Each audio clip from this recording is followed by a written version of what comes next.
just getting this machine area here wired up and getting caches for pretty much everything in here. We've set this one up with 3 item filters. It's got that much stuff that goes into it. I mean, copper ore, there's 4 different types here. Now we can have it match or ignore metadata, which I think might solve that copper ore problem for us, but I'd have to do some kind of creative mode testing to see if that is true. But let's go ahead and drop some basic item filters in here. So I'm thinking I'm gonna have iron on this side, since the 2 sag mills probably won't be enough to keep up with what we're doing. So I got the poor iron ore. I'm gonna need to get some regular iron just to kind of let it go through. Let's see, rulite ore is over here. I'm not quite sure what the output on that one is, so we're gonna have to figure that out as well. I'm gonna have to have the stones also brought over to here, and what I'm doing is I'm having the output from here also go into the green. You can see the color there come out. That way, if this creates like cobble and that kind of stuff, it won't go through our alloy smelters to cook into stone. This will also allow us to process these infused stones and such as well to create the shards like what you see over there, rather than having to kind of manually break them. I'll have to do some research, make sure that the sag is actually the best one to push these through, because in the case of redstone ore, it is better to put it through the sag. We can get up to 9 redstone, but the pulverizer gives us that cinnabar at a 25% chance, so we can throw ferrous ore through the induction smelter here. And it looks like I might have that configured wrong. It's not pulling in for some reason. Let's see here. Ferrous. Yeah, I might have to actively pipe that in then. That's gonna be a problem. Now we gotta make the machines a little different. I don't know. I thought it was supposed to actively pull in. Let's see. Maybe it's an upgrade. Automatic transfer out. So it might be an augment that we have to get. I'll have to take a peek at that, see if I can't figure it out. But I could have sworn this would automatically pull in from a chest. No, this one does, I think. Yeah.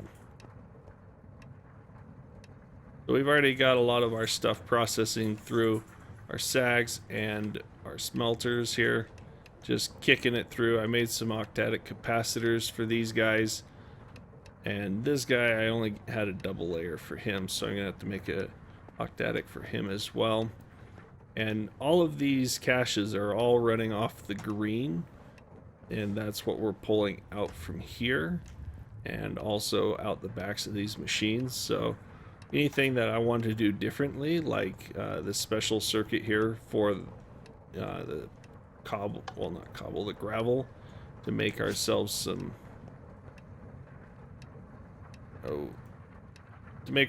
flint.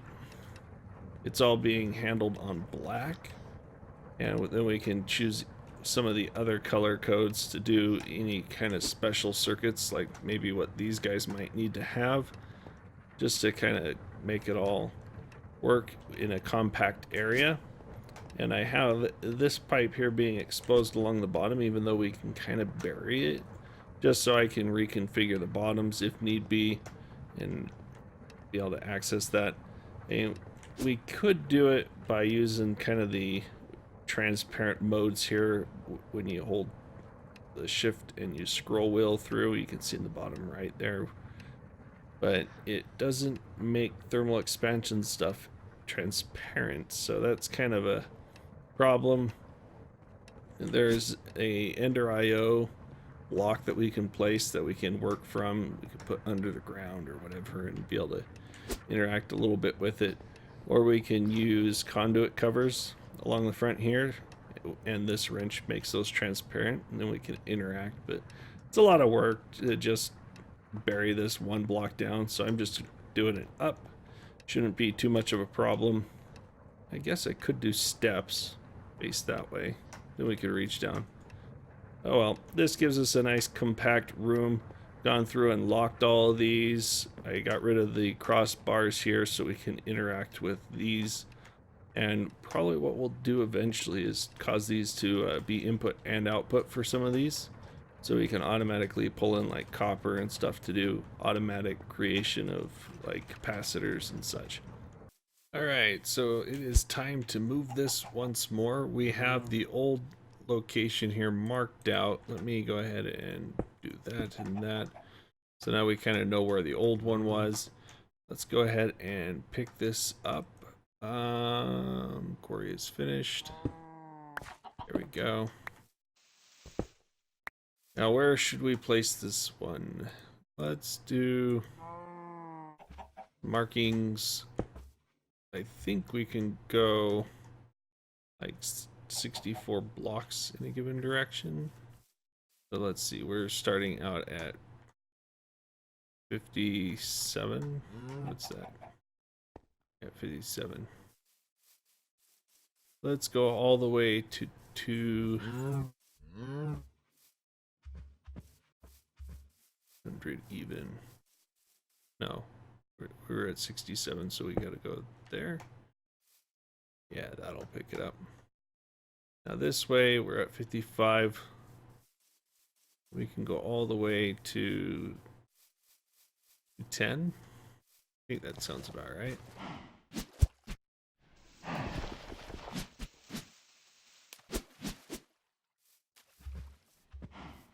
Let's see. It's to 10. So I think it has to be at the same level too. So let's do that. Yes, it picks it up. Good.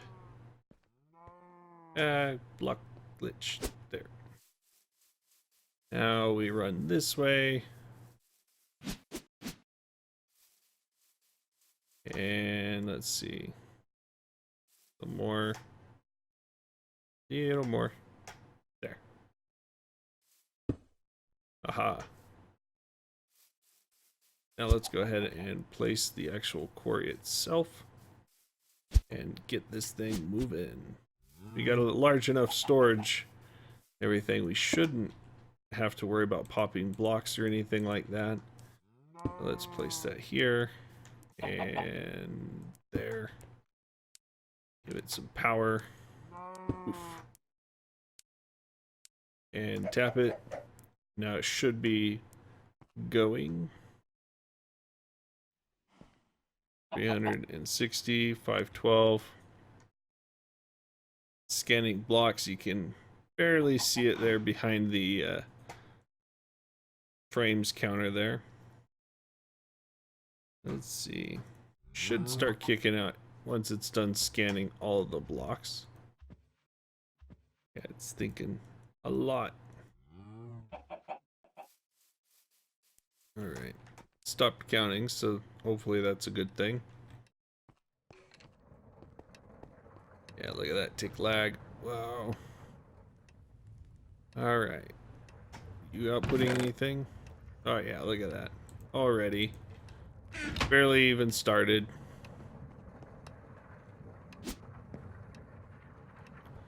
Let's put the redstone here on this filter.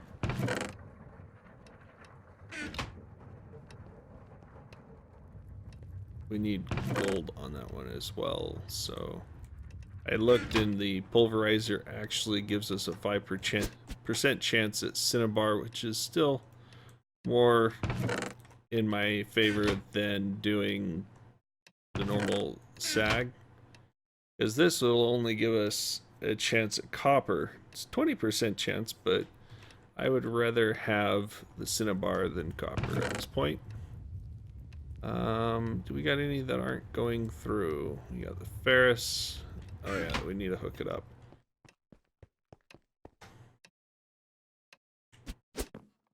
Okay, disconnected it here and there. That should allow some of it to go through now. Ferrous is pulling through to there. And what else do we got? The iron ore is not going through, so I need to hook up the other chest there. Certus ore. It should be going in here. Okay, so I just used a mallet, something that's never gonna go through, just to make sure this doesn't pull in anything. So we got Minecraft iron ore, so that's all good. So we can connect you now, and that'll get this guy going. And I think we're doing good. Let's see, we probably already expended all of our power, didn't we? Yeah, he's gone. So we need to turn this on, not place a block. There we go. That should turn the entire array on, but it's not.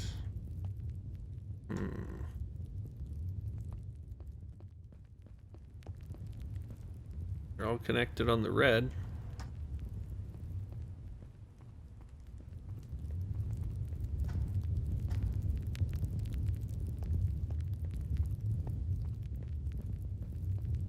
Wonder what's up with these guys. They're just always active. There we go. Active with signal.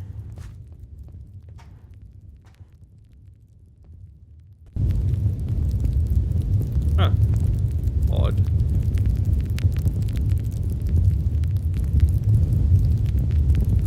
Turns that off. Huh. Okay. Let's do that then. Ooh. That's gonna be a lot. We could probably just fill up these last ones here. That way we get a full array. It'll be quite nice. Well, I found out why our pulverizer is not automatically pulling in items. Apparently, we need to have what's called a integrated hopper apparatus. This allows for automatic transfer into a device, and to build it we have to have a couple of servos, and then we place iron around them like it's a hopper, and then we got our two there. Now I can go ahead and put those in our two devices here. Now I'm gonna have to replace one of these. I do have this upgraded secondary chance, which is good, but we need to get rid of that one probably, because we don't need to worry about redstone controls because they're currently just in disabled mode anyway. So let's go ahead and replace that one, and then with this one we will go ahead and replace the redstone controller. That's not placing right. Now, believe it or not, I am being held back by not having enough lava. So something I was thinking we would want to do is get some obsidian and build ourselves a couple of items here. First off, the ender tank. This will allow us to transfer fluids between realms. So, in particular, the nether to this realm. So we need two of these, and then I'm thinking I might give one of these endothermic pumps a try. Now I've used the BuildCraft one, and I know how well it works and how much it uses, that kind of stuff, but the endothermic one is a little different. It'll actually replace the lava source blocks with a block of cobblestone. That way it'll just fill in a lava lake rather than pulling from the bottom and causing the lava to fall and create lag. So it's actually a little more friendly to use one of these, even though it's definitely more expensive. Oh yeah, I got some Enderium ingots. I have been messing around a little bit off camera here and upgraded our energy cell to a resonance, so now we have 80 million RF right here, and we got quite the array pumping out. I need to get octadic capacitors, but the problem is ender pearls. I've been hunting endermen, and I come back with maybe half a stack at night. Ooh, it's dark. Maybe I'll hunt some endermen. But as you can see, I've only got a few stacks here. I just blew through a whole stack making these Enderium ingots. But this will allow us to get another tesseract that I can use to power our pump. Actually, we shouldn't even need these little the ender tanks, because the tesseracts will actually transport fluid as well. I could just pull a fluid duct or some kind of fluid carrying conduit out of this tesseract and dump it into some storage. That actually sounds like a very good idea. Let's get some of these portable tanks made, and we'll just pull some fluid out of the tesseract, and then we can stick it next to the endothermic pump. Well, it looks like it was pretty easy to set up. We just dropped a new tesseract right here next to it to give it power. We got some pressurized fluid conduit pulling out the top, and it goes into our reinforced portable tank. We just have the endothermic pump just sitting above open lava. So yeah, oh, there it is, done. Now let's block this back up so that we don't pop it off into the lava. I don't even know if this will pull through blocks or not, but let's not risk it. And tear this thing down now. Let's see.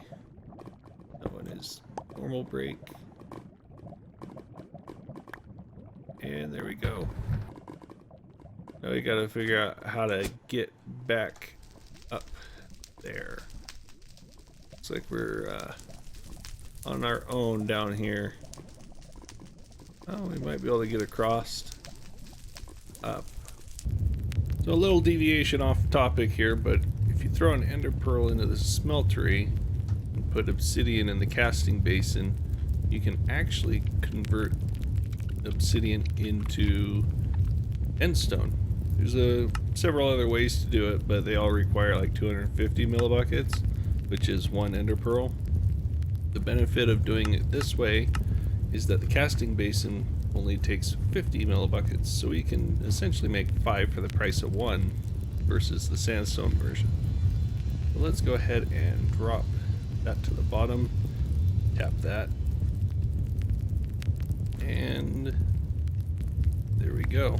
Now the reason we're doing this is because ender lilies actually grow better on endstone.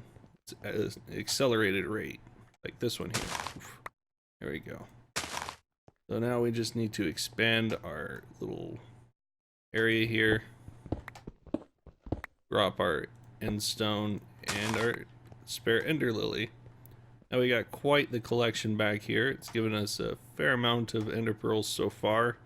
You know, each time it grows, it just gives you one. But this will allow them to grow faster, so we're not taking eons of time. Just a week, I don't know. In-game week, probably.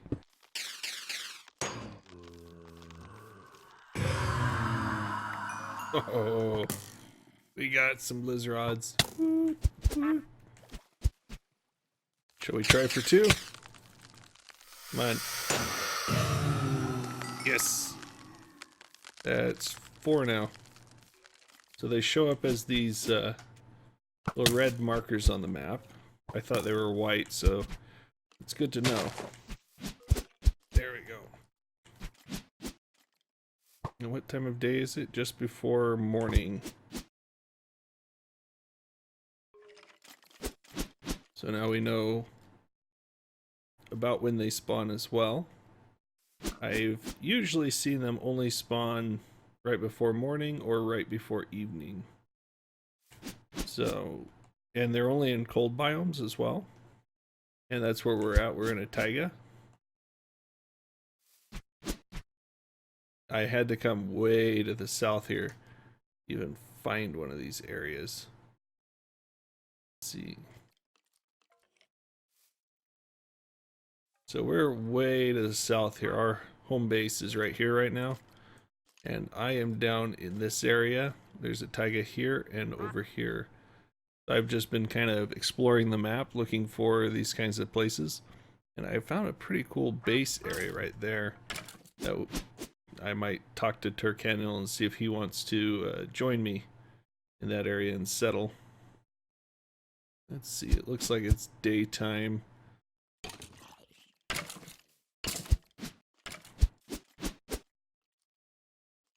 We're probably not going to find any more.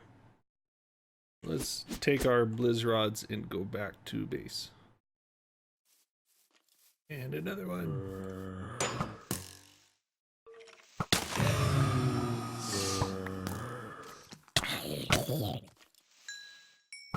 Tasty.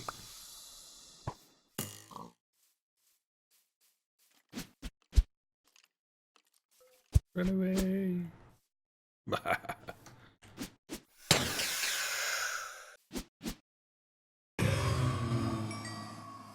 More rods and snowballs. So I'm looking at a way we can optimize how our Blizzrods get turned into Blizz powder. And we can get a 50% chance of snowballs through a pulverizer. But check this out. I did not know this. Destabilized redstone with a snowball and fluid transposer creates Blizz powder. So apparently our need for blizzes is not as high as I thought. Now we have, let's see, cryotheum based conduits in here somewhere. So one of the other uses we have of this Blizzrod is these cryo-stabilized flux ducts. Basically, this thing transfers redstone, flux, the RF, which is infinite. And look at these. Apparently, it's not going to show us how to craft them. So if we do cryo-stabilized flux duct. Here we go. We basically do gelid cryotheum into a flux duct. And to make gelid cryotheum, we do cryotheum dust. In a magma crucible, we can do it in a fluid transposer. Smeltery, yeah. So these Blizz powders, very nice. Alright, now we need to actually make these here, so we need probably a couple, because the pulverizer gives good secondaries as well. So let's see, we want, that's energy, fuel, there we go, secondary chance. We need 1, 2 of these. And we need there. Now we got 2 of those. Now these require resonant machines. And to do resonant, we need to do Enderium gears. This is why it's expensive, like the cow. And then we get to pop these 2 machines off. Put this back in there. Then we need to pop that one out too. Let's see, there. Now it's silver in the corners right here around the machine. Oh, that one's not the right one. There we go, pulverizer. You shouldn't actually need to do that one. Okay, you go back. Pulverizer. Yeah, this does give a secondary, but I'm not sure if we actually need to worry about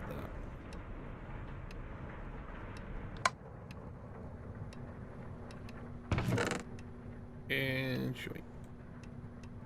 Now let's see. We should get lots more of these.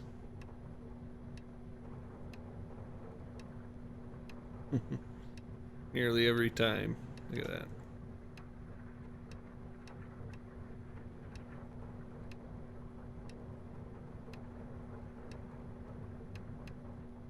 Definitely doing nice. Almost burned through all of our ferrous ore already.